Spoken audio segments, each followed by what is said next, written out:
उद्धव ठाकरे आजपासून बंडखोर खासदारांच्या मतदारसंघात यवतमाळ, वाशिम, हिंगोलीसह धाराशिवमधील पदाधिकाऱ्यांशी संवाद साधणार. बंडखोरांबाबत ठाकरे काय बोलणार याकडे लक्ष. 2-4 गद्दार निघून गेल्यानं शिवसेना संपत नसते. कुणाच्या कितीही पिढ्या उतरल्या तरी शिवसेना संपवू शकत नाहीत. नागपुरातून उद्धव ठाकरेंचा घणाघात.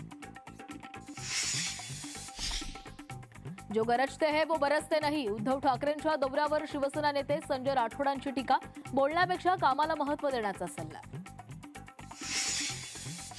मुंबई ते नागपूर मुख्यमंत्री देवेंद्र फडणवीस आणि उद्धव ठाकरेंचा एकाच विमानानं प्रवास. टेक ऑफ आधी दोन्ही नेत्यांचा दिलखुलास संवाद. राजकीय चर्चांना उधाण. खासदार श्रीकांत शिंदे आणि ओमराजे निंबाळकरांनी घेतलं तिरुपती बालाजीचं दर्शन. केंद्रीय मंत्रिमंडळामध्ये दोघांनाही मंत्रिपद मिळणार असल्याची जोरदार चर्चा.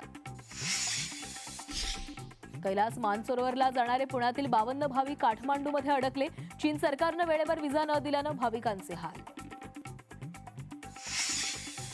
आखातातील युद्धामुळे भडकलेले खनिज तेलाचे दर पुन्हा पूर्वपदावर. कच्चे तेल प्रति बॅरल $72वर. देशामध्ये पेट्रोल डिझेल स्वस्त होण्याची आशा.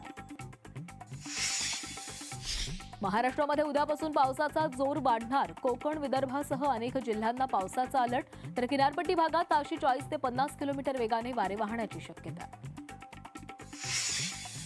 मुंबईकरांवरील पाणी संकट अधिक गडद. 7ही धरणांमध्ये केवळ 7.53% पाणीसाठा. जुलैपासून 25% पाणी कपातीची शक्यता. एमपीएससीची क गटाची संयुक्त पूर्वपरीक्षा आता ऑनलाईन होणार. ऑफलाईनमधील त्रुटी टाळण्यासाठी आयोगाचा मोठा निर्णय. जीवरक्षक एअरबॅगचं ठरली जीवघेणी. मीरा भाईंदरमध्ये अचानक एअरबॅग उघडल्यानं 25 वर्षीय तरुणाचा मृत्यू. आज तिथीनुसार शिवराज्याभिषेक सोहळा. किल्ले रायगडावर शिवप्रेमींची अलोट गर्दी. तर नागपूरच्या महाल परिसरात शिवराज्याभिषेकाचा दिमाखदार सोहळा.